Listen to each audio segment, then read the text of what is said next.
I hope my screen is visible, and let's continue. So now we have like seen an example where we are directly using a list, which is a type of collection. Now let's see how we can use tuple and set, which are also collections, and we will try to call them directly in our function, which is salary. Logic is exactly same. There is no change in the function call, not a single change. Just I'm changing it. Like first of all, we're creating the list. I hope you know how to create a list using the square brackets, and to create a tuple we use circular brackets.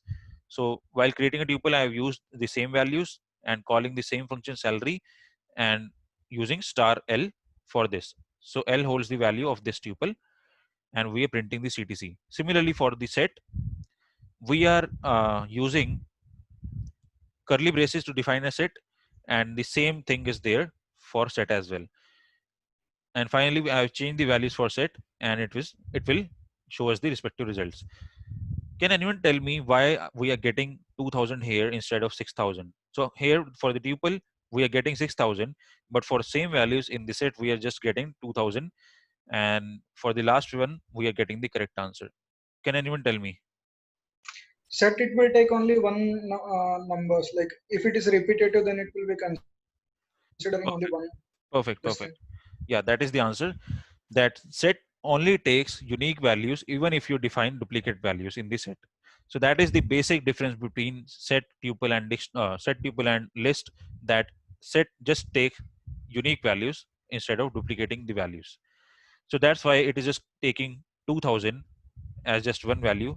So if we define 4000 or maybe 2500 here, so now we will get 4500 as the answer.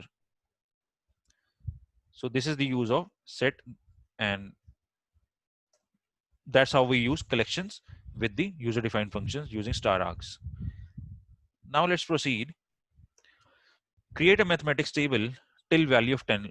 If you like remember how we used to write a mathematics table in our school, so we used to write 2 multiplied by 1 is equal to 2, then in the next line we write 2 multiplied by 2 is equal to 4, something like that. We are trying to mimic the same example using programming. So I'm creating a table using def table, and then we are defining star args, and then understand the logic now. We are defining for j in args. So this is a nested for loop. So that's why I want you to focus. For j in args. So first of all, let's see what is the value of args that I'm passing. So it is 6 and 10. So the first value, just focus on the first value. So it will take, args will take the value of 6 in the first iteration. So the value of j will be 6. And this is a nested loop that will be processed for the value of 6 of j. So what we are doing, for I in range 1 to 11, so it will process values from 1 to 10. It will exclude the stop position.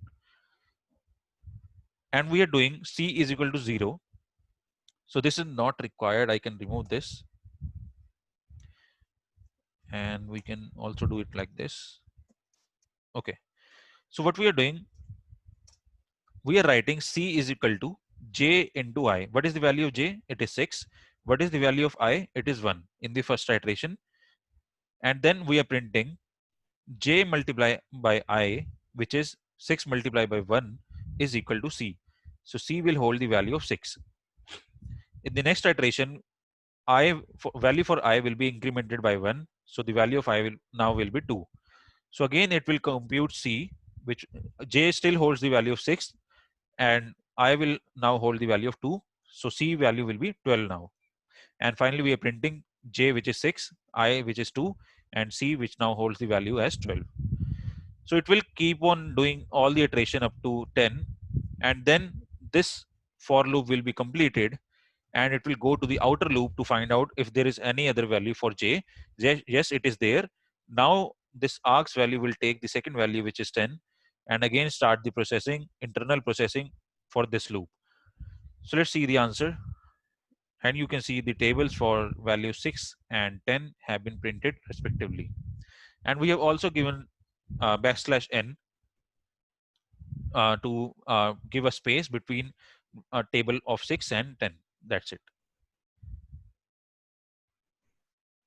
Okay. If there is any question till now, then maybe we can take it right away, because the next topic is related to star arcs but little different.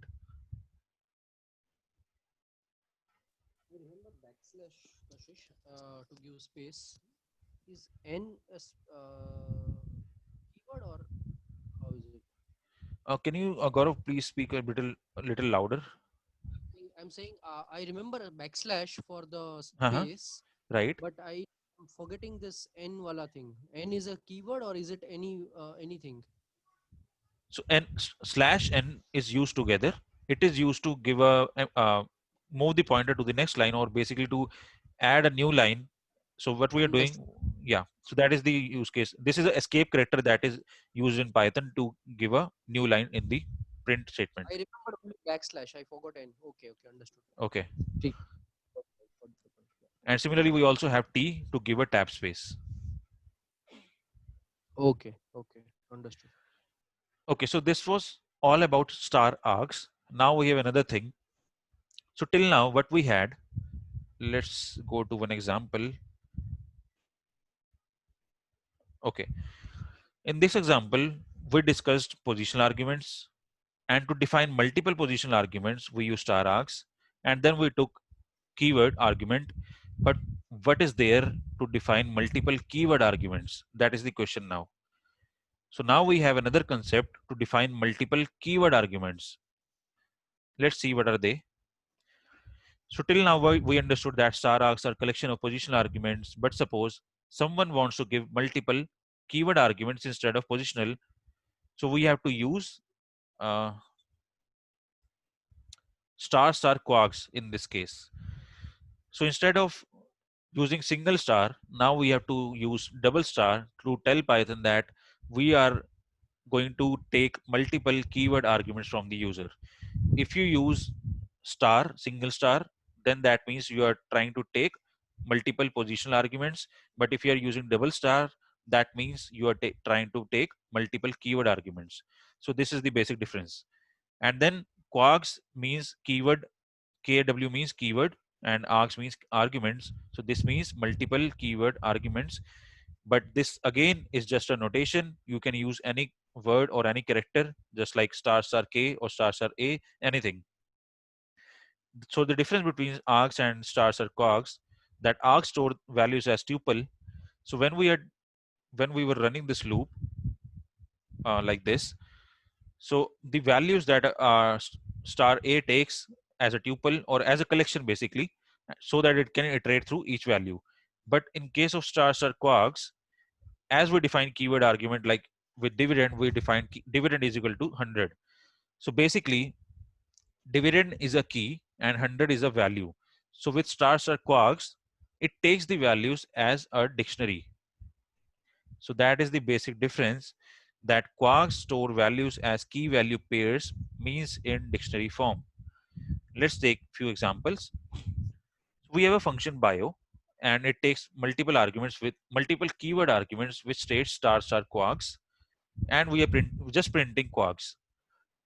So now this is the only function that we are defined. Then we are calling this function bio, and then we are defining multiple, or basically calling multiple keyword arguments here. You can see these arguments are nowhere defined in the function, but with use of keyword arguments like this, we can define n number of keyword arguments like these. So age is 10, gender is equal to F, and name is Ananya. Let's run this, and you can see this is indeed a dictionary which is basically presented in form of curly braces, and age is a key, and then after colon the value of age, and again gender is a key, F is a value, the name is again a key, and Ananya is a value. So this means this has returned me a dictionary, and dictionary is nothing but uh, key value pairs. So this is just to show you that stars or quarks take the values as a dictionary, and dictionary are key value pairs. Now, suppose I want to use mix and match of positional and keyword arguments, we can simply write it like age, which is a positional argument, and we know that keyword argument can only come after positional. So that's why I've written stars or quarks. If you write stars or quarks before this age, you will get an error. And then we are printing age, then quarks. So what it will do, age will, this 10 value will go to age, and rest all arguments will go to this star star quarks. So age is just a integer, but gender and name will be printed as a dictionary. Let's see. You can see age is just an integer and rest these values are as a dictionary. Now finally, to summarize what we have learned till now for different kind of arguments to be used in user defined functions, this picture should be kept in your mind throughout your lifetime if you're working on Python. So parameters are nothing but arguments in functions. Just remember this sequence. This is the actual precedence, or you can say sequence, of defining multiple types of arguments in Python for user defined functions. So position is PADK, and P for positional arguments, A for star args, which means multiple position arguments, D for default arguments, and then finally quarks. And before quarks, there is one more thing, which is normal keyword argument that we use to define. So I've written keyword arguments or multiple keyword arguments. Just keep in mind that sequence is PADK. And now let's see the final example. So here we are defining again bio, and quarks takes multiple keyword arguments, which is taking gender and name, and we are running a loop on quarks. So quarks is a dictionary, so we have to run a loop on its values. So I have used for I in quarks, so this is a dictionary dot values. So we are pulling the values from the dictionary. So values are F and Ananya. So we are printing the values. So let's see the answer. You can see F and Ananya are printed. Instead of this, if I write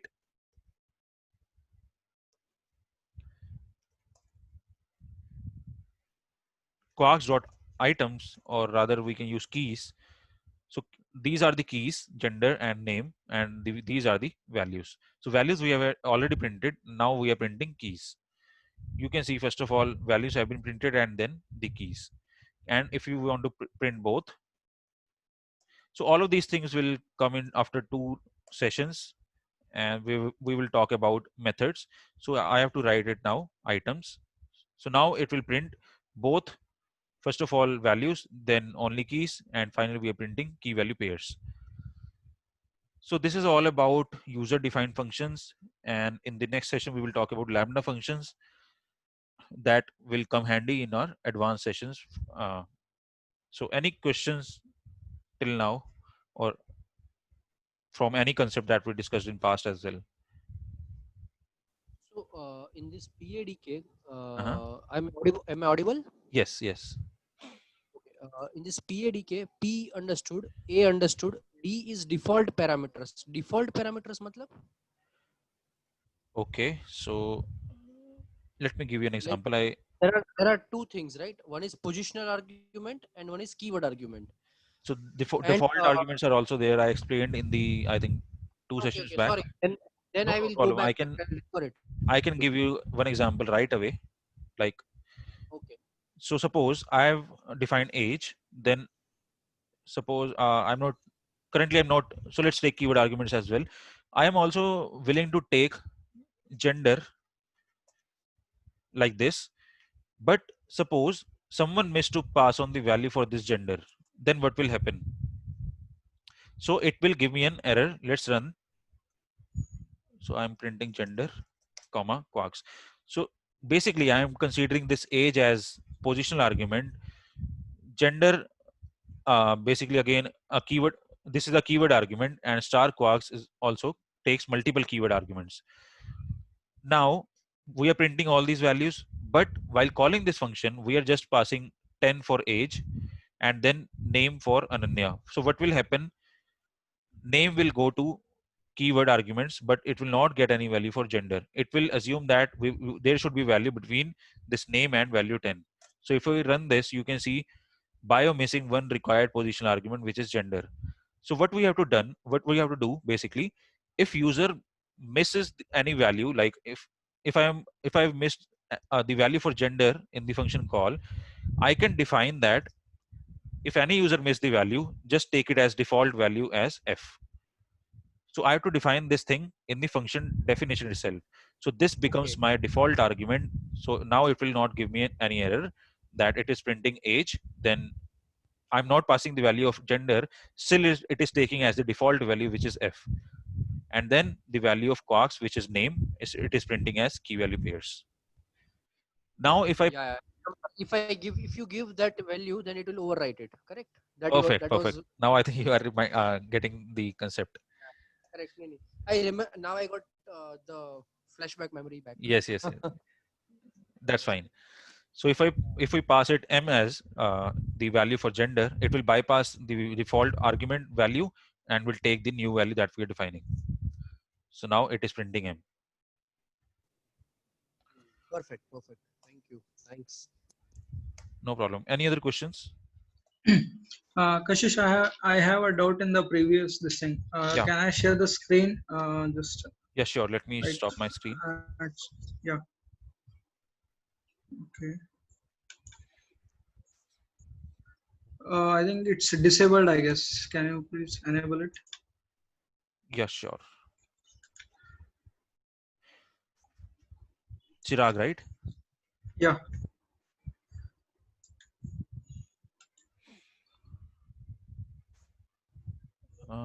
Okay. Okay, I'm making you a host, so you can share your screen. Okay. Fine.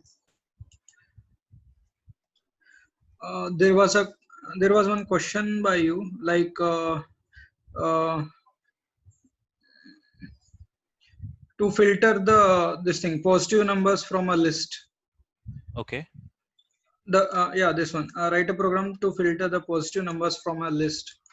So in this case, I am getting this error here. I have made whereas I tried with a different case here. I got the same thing right, but here Okay. I was. Can you show me the program? Line Okay. number 14. Got it. Can you just do one thing after the first statement, the input statement? In the next line, check the type of num. Yeah, it should be list, right? Okay, let me try it. So you are making num as a list. Yes, it should be. Yes, this will be a list. But before making it as L. Okay. Okay, like you meant to say before conversion of. Basically, I want to make it this number as. I just want to check the data type of this num. So just Okay. write print Like, type of in num. that case, see, without doing this way, that will be this thing tuple, right? In that case, it will be tuple. No, just check. It will be a string. Yeah. Should we add Yes. Until and unless I make it Yes. this thing. yeah. Yes. We should put integer, yeah. I remember this. So now you are got it. accepting the list of numbers, right? Yeah. Okay. So See, in this case, if I make it a list here, before that I should make it an integer. No, integer will not work because you are passing multiple numbers. So first of all, let's go step by step. So first of all, try multiple values like 1, 2, 3, 4 and check the type, but it is coming. Just run this program. Okay. Pass multiple values. Yeah, that's fine. So it is a string, right? Okay. Now also check the type of L, right? In the next line you can. Yeah. Okay.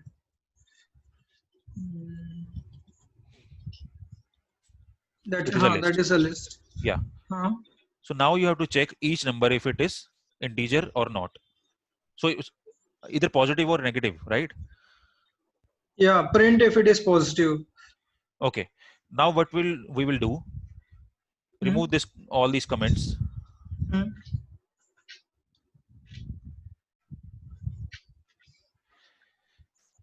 Add in the print statement.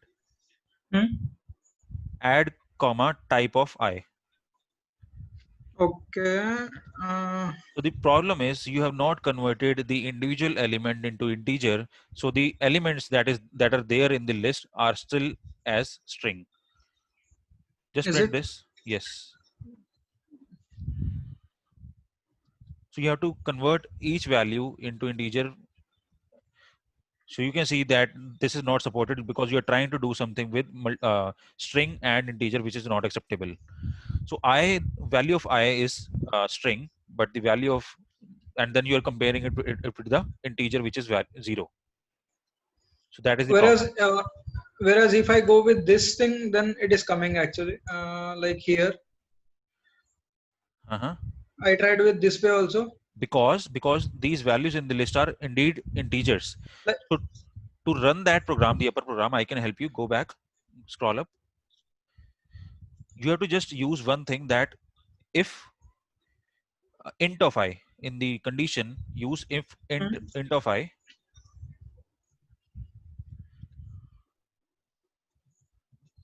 and that's it. Try it now.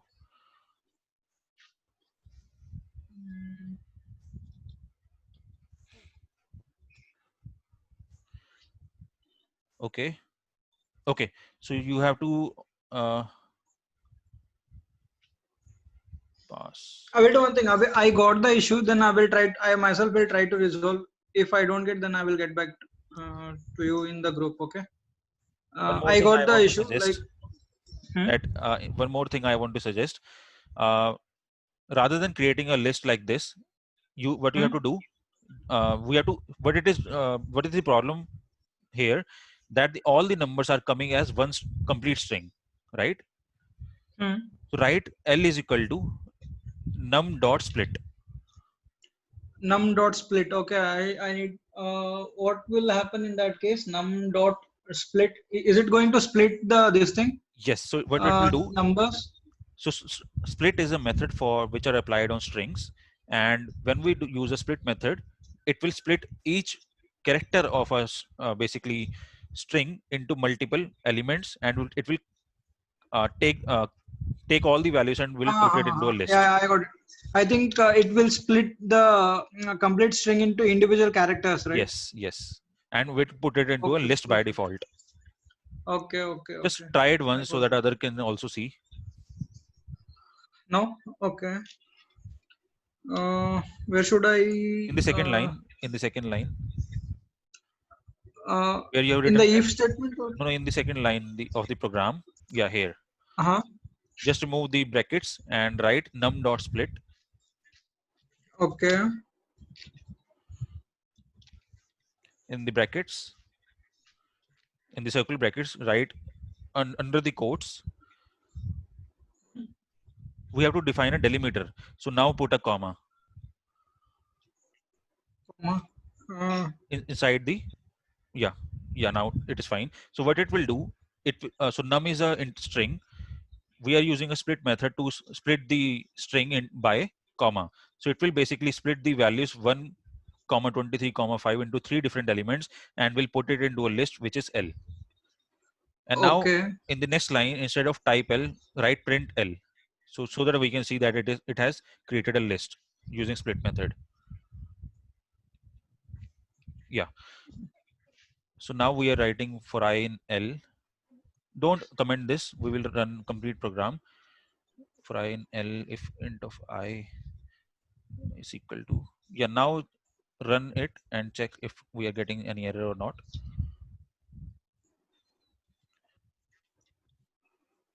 So yes, you can see that it is printing 1, 2, 4 as a list, and then we are printing individual values. But individually it is considering it as a strings, right? Like because we have it's not a converted it. List of string. Okay. I is still a string, but while checking the condition, we have used int. But you can do before if condition, you can also write it like I is equal to int of I, or maybe j is equal to int of I. Then use j in the condition, something like that. Okay. Either in the input function I can add it as an int, or else at the later stage I can add. At the later stage, you have to add, because integer is just an integer. You cannot put a comma in the integer, so that will not work.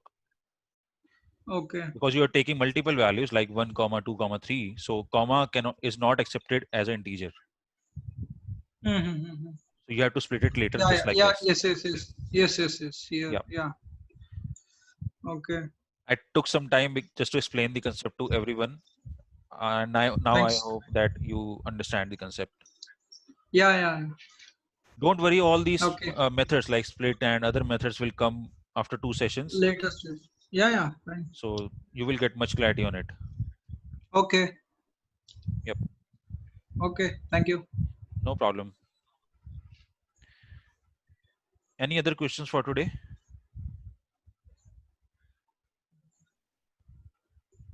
No, No. thank you very much. All right, thanks everyone, see you Thank tomorrow. you. Bye. Thank you. Thank you, Guys. Rajesh. Bye bye.